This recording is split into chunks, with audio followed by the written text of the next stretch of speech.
नमस्कार दोस्तों, यह घटना रिश्तों को शर्मसार कर देने वाली घटना है और यह कोई मनगढ़ंत या किताबी बातें नहीं है।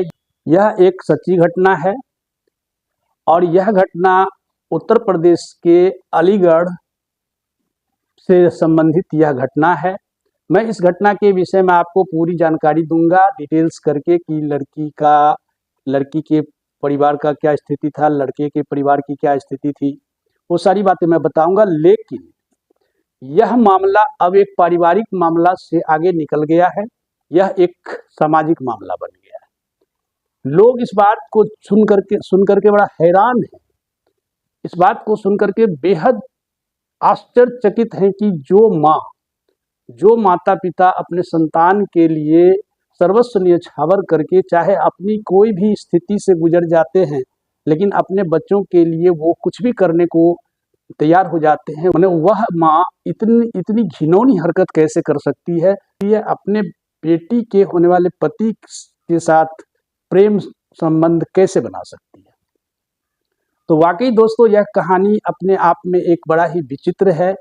और आज स्थिति ये है कि हम आधुनिकता के दौर में इतने अंधे हो गए हैं कि हम अपने नाते रिश्तों को भी नज़रअंदाज कर दिए हैं, अपने नाते रिश्तों के मूल्यों को समाप्त करते जा रहे हैं। अपने नाते रिश्ते के जो मूल्य हमारे जो पूर्वज ये एक सुंदर पारिवारिक सामाजिक ताना बाना बनाया, इसको कहीं ना कहीं तोड़ने का प्रयास किया जा रहा है एक षड्यंत्र के द्वारा, और हम इन षड्यंत्र में फंसते चले जा रहे हैं। क्योंकि ये इस तरह की घटनाएं आजकल बहुत असामान्य सी बनती जा रही है, प्रायः कहीं ना कहीं कोई ना कोई घटना इस तरह की सुनने को मिलती है।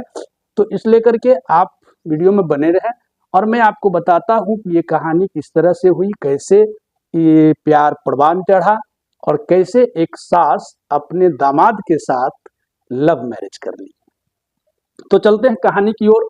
यह कहानी उत्तर प्रदेश के अलीगढ़ की है, जहाँ की एक गांव है मोहनपुर, और उस मोहनपुर के निवासी हैं जितेंद्र, और जितेंद्र की पत्नी का नाम है सपना देवी और उसकी लड़की का नाम है शिवानी। तो ये जो जितेंद्र हैं, इन्होंने अपनी बेटी के लिए रिश्ते की तलाश में उसी गांव के बगल में, जिस गांव का नाम मछड़िया था, उस मछड़िया गांव के राहुल नाम के एक लड़के से ये जितेंद्र अपनी बेटी शिवानी का माने कि रिश्ता तय कर दिया। रिश्ता तय हो गया, जो सामान्य रूप से होता है, जो हमारे समाज का ताना बाना है, सामाजिक माने व्यवस्था है। तो इस सामाजिक व्यवस्था के तहत जितेंद्र ने अपने मोहनपुर गांव के बगल में जो मछड़िया गांव था, वहां जाकर के एक राहुल नाम के लड़के को अपनी बेटी शिवानी के लिए माने कि वर के रूप में पसंद किया, और उससे सारी बातें हो गई कि ठीक है शादी होगी। और ये शादी 16 अप्रैल 2025 को होना था, जिसके लिए कि जितेंद्र ने कई माने अपने बेटी के लिए गहने, रुपये और सारी चीज़ें जो शादी विवाह में जो अक्सर होता है, वो सारी व्यवस्था में जुट गया।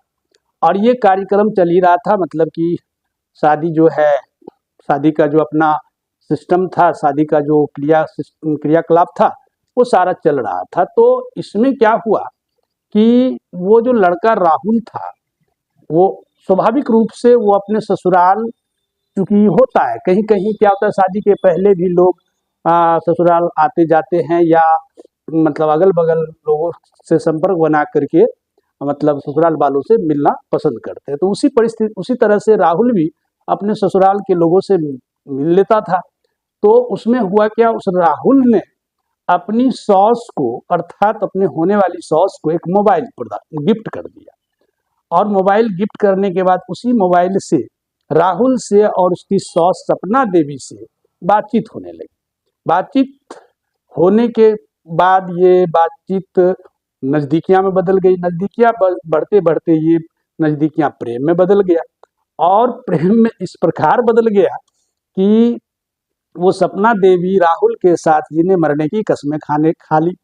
और ये घटना 16 अप्रैल को शादी होना था, लेकिन 6 अप्रैल को ही वो सपना देवी अपने घर से सारी शादी के जितने भी माने कीमती गहने रुपये पैसे जो भी थे वो लेकर के राहुल के साथ घर से फरार हो गई।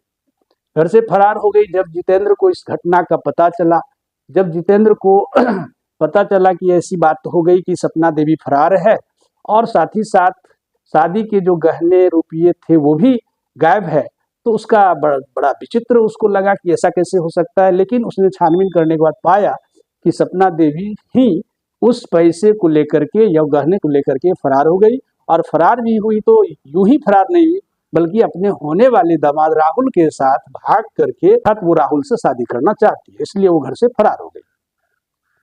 अंततः जितेंद्र इधर उधर हाथ मार करके थक गया, तो उन्होंने क्या किया, इस घटना की शिकायत मोहनपुर थाने में की।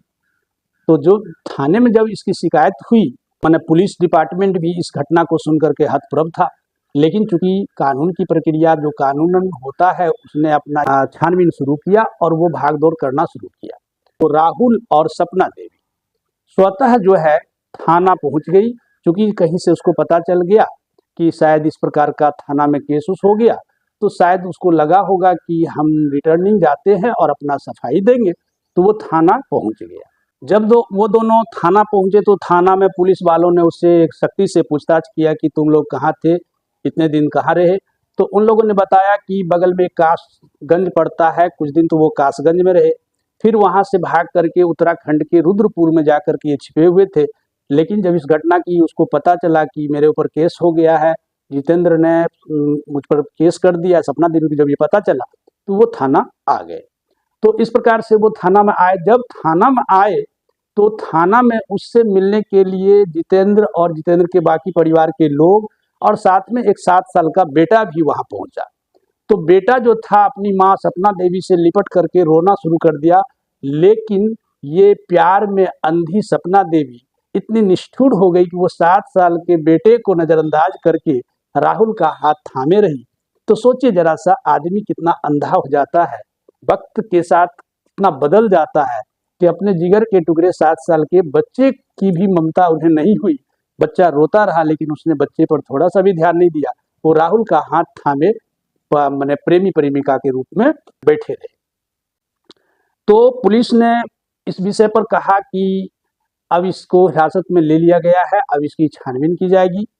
तो उस परिस्थिति में जो है, अब यो आगे की जो कहानी है, तो जितेंद्र ने कहा कि अगर वो चाहे परिवार को बचाने के लिए, परिवार को टूटने से बचाने के लिए वो उसकी गलती को माफ कर सकता है। अर्थात जितेंद्र ने कहा कि अगर सपना देवी चाहे, परिवार में लौटना चाहे, तो मैं इसे माफ कर दूंगा, क्योंकि मैं नहीं चाहता हूँ कि इस घटना के कारण हमारा परिवार बिखर जाए, हमारा परिवार टूट जाए। तो जितेंद्र ने इस प्रकार से परिवार को बचाने के नाते सपना देवी को माफ कर देना भी मुनासिब समझा। लेकिन उधर राहुल के पिता ने, जब राहुल के पिता से इस विषय में बात किया गया, तो राहुल के पिता ने स्पष्ट शब्दों में कहा कि राहुल अब मेरे लिए मर चुका है, राहुल मेरा अब बेटा नहीं है, क्योंकि मैं इतनी घिनौनी हरकत करने वाले व्यक्ति को अपना बेटा नहीं मान सकता हूँ। राहुल के पिता ने उसे संपत्ति से बेदखल करते हुए उसके साथ सारे रिश्ते नाते तोड़ लिए। साथ ही साथ राहुल के और भी जो रिश्तेदार थे, इस घिनौनी हरकत के बाद, इस घिनौना कृत्य के बाद राहुल से अपना नाता रिश्ता तोड़ लेना ही उचित समझा।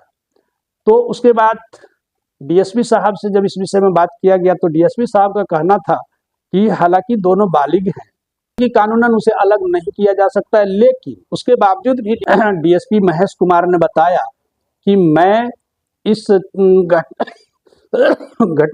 घटना की पूरी छानबीन करूंगा और इसमें जो भी दोषी पाए जाएंगे उनके साथ कड़ी कार्रवाई की जाएगी, जो उचित कार्रवाई है वो की जाएगी, और जहां तक हो सकता है समाज के ताना बाना को बचाने का भी प्रयास किया जाएगा। तो इस प्रकार से दोस्तों यह घटना बड़ा ही विचित्र है। ये घटना जो है स्पष्ट करता है कि हमारी मानसिकता कितनी गंदी हो गई है। आज हम लोग इस आधुनिकता के दौर में हम लोग इतने अंधे हो गए हैं कि हम अपने रिश्ते नाते को भी अब ध्यान में नहीं रख रहे हैं। हम इतने अंधे हो गए हैं कि हमारा क्या रिश्ता है, हमारा सामाजिक स्टेटस क्या है, समाज में हमारी क्या प्रतिष्ठा है, हमें क्या करना चाहिए, इन सब बातों को भूलते जा रहे हैं और अपनी मौज मस्ती को ही सिर्फ ध्यान में रख करके कोई भी कदम उठाने के लिए हम तत्पर रहते हैं। ये बिल्कुल ही एक जघन्य अपराध है, ये कहीं से भी उचित नहीं है। तो वीडियो अगर अच्छा लगा हो तो लाइक करें, वीडियो को शेयर भी करें, और अगर चैनल पर नए हैं तो वीडियो को सब्सक्राइब जरूर कर लें। वीडियो देखने के लिए बहुत बहुत धन्यवाद।